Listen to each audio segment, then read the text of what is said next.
Seorang oknum pendeta divonis 10 tahun penjara oleh Majelis Hakim Pengadilan Negeri Surabaya, Jawa Timur. Ia dinilai bersalah karena mencabuli anak di bawah umur di area gereja selama 3 tahun. Majelis Hakim Pengadilan Negeri Surabaya menjatuhi hukuman 10 tahun penjara kepada terdakwa HL pada Senin siang.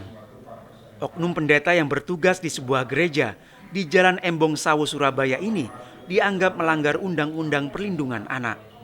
Hal yang memberatkan terdakwa adalah berbelit saat persidangan, tidak mengakui kesalahannya, dan tidak memiliki tanggung jawab moral sebagai tokoh agama. 2. Menjatuhkan pidana terhadap terdakwa Dr. Anaya Layantara dengan pidana penjara selama 10 tahun, dikurangi selama terdakwa berada dalam tahanan, dan menghukum terdakwa membayar denda Rp100 juta subsidi 6 bulan. Penasehat hukum terdakwa mengajukan banding atas keputusan hakim tersebut. Pihaknya menilai fakta hukum yang dipertimbangkan hakim hanya keterangan saksi korban, sedangkan pembelaan terdakwa ditolak. Kenapa tidak bersependapat? Ternyata fakta hukumnya adalah tetap sama. Artinya cuma saksinya adalah si korban. Coba dengar tadi, rekan-rekan wartawan sudah dengar tadi. Jadi seluruh keterangan-keterangan korban itu diambil alih seluruhnya oleh majelis hakim untuk memidanakan saudara Pak Hani Layantara. Padahal proses pemidanaan, ukuran pemidanaan kan tidak seperti itu. Coba, pembelaan yang kami lakukan adalah tidak dipertimbangkan.